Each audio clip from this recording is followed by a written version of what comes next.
రాజధాని పేరుతో చంద్రబాబు ప్రభుత్వం బలవంతంగా భూములు లాక్కోవటాన్ని హైకోర్టు తప్పుపట్టింది.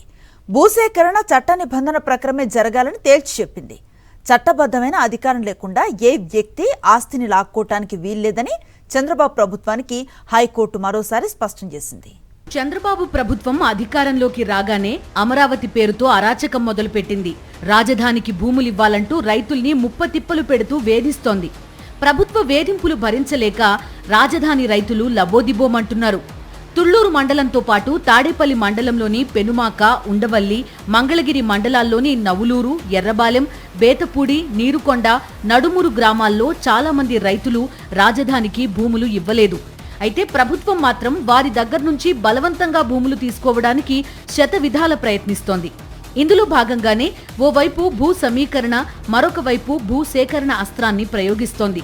దీంతో పాటు ఎవరైనా రాజధానికి భూములు ఇవ్వలేదో వాళ్లని టార్గెట్ చేసి కరెంటు కట్ చేయడం, మోటార్లు ధ్వంసం చేయడం, ఎవరైతే రాజధానికి పొలాలు ఇవ్వలేదో వారి పొలాల్లో గుంతలు తవ్వడం, రాజధానికి భూములు ఇవ్వని రైతుల పొలాల్లోకి కొండవీటి వాగు నీళ్లను మళ్లించడం, రాజధానికి రైతులు పొలాలు ఇవ్వకపోయినా అవే పొలాల్లో భూములిచ్చిన రైతులకు రిటర్నబుల్ ప్లాట్లు కేటాయించడం చేస్తూ అరాచకం సృష్టిస్తోంది. ఇదే నేపథ్యంలో సీడ్ యాక్సెస్ రోడ్డు పేరుతో ఉండవల్లి, పెనుమాక ప్రాంతాల్లో రైతుల భూములు లాక్కోవడానికి ప్రభుత్వం బరితెగించింది. సీడ్ యాక్సెస్ రోడ్డు నిర్మాణానికి భూసేకరణ నోటిఫికేషన్ ఇచ్చింది. ఈ నోటిఫికేషన్ కి రైతులు తమ భూములివ్వడానికి సిద్ధంగా లేమని తమ అభిప్రాయాలు తెలియజేశారు. ఈ నేపథ్యంలో నెల రోజుల క్రితం ప్రభుత్వం కోర్టుకు వరుసగా 3 రోజులు సెలవులు చూసుకుని పచ్చటి పొలాల్ని ధ్వంసం చేసి రైతుల అనుమతి లేకుండా రోడ్లు వేసింది. రైతులు తమ పొలాల్లోకి రోడ్లు వేయొద్దని ఎంత మొత్తుకున్నా వందలాది మంది పోలీసులను అడ్డం పెట్టి రైతులను వారి పొలాల్లో నుంచి మెడపట్టుకుని బయటికి నెట్టేశారు. రైతుల కళ్ల ముందే వారు పండించిన పంటను ధ్వంసం చేసి పచ్చటి పొలాల్లో రోడ్లు వేసేశారు.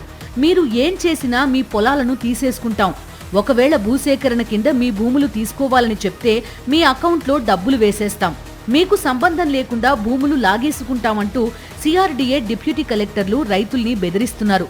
ఇదే నేపథ్యంలో కొంతమంది రైతులు తమ భూములను కాపాడుకోవడానికి న్యాయస్థానాన్ని ఆశ్రయించారు. మరికొంతమంది ప్రభుత్వానికి వ్యతిరేకంగా పోరాడుతున్నారు.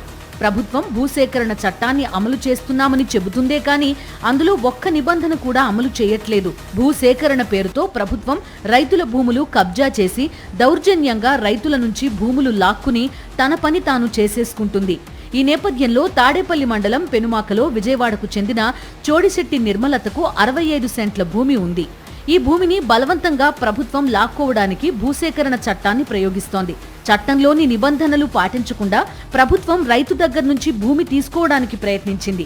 దీంతో నిర్మలత భూసేకరణ నోటిఫికేషన్తో పాటు తదుపరి చర్యలు అన్ని నిలిపివేస్తూ మధ్యంతర ఉత్తర్వులు జారీ చేయాలని హైకోర్టులో పిటిషన్ దాఖలు చేశారు. వాదనల అనంతరం కోర్టు మధ్యంతర ఉత్తర్వులు జారీ చేసింది. తాజాగా ఈ అప్పీల్ మరోసారి విచారణకు వచ్చిన నేపథ్యంలో హైకోర్టు కొన్ని కీలకమైన వ్యాఖ్యలు చేసింది. చట్టబద్ధమైన అధికారం లేకుండా ఏ వ్యక్తి ఆస్తిని లాక్కోవడానికి వీల్లేదని చంద్రబాబు ప్రభుత్వానికి హైకోర్టు తేల్చి చెప్పింది.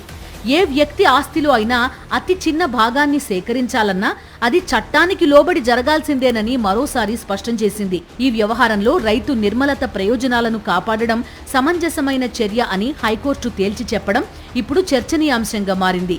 హైకోర్టు వ్యాఖ్యలను పూర్తిగా పరిశీలిస్తే రైతుల దగ్గర నుంచి భూములు తీసుకోవాలంటే పూర్తిగా చట్ట నియమ నిబంధనల ప్రకారం తీసుకోవాలి, కానీ ప్రభుత్వం తన ఇష్టం వచ్చినట్టు దౌర్జన్యంగా బలవంతంగా భూములు తీసుకోకూడదు అనేది స్పష్టమవుతుంది.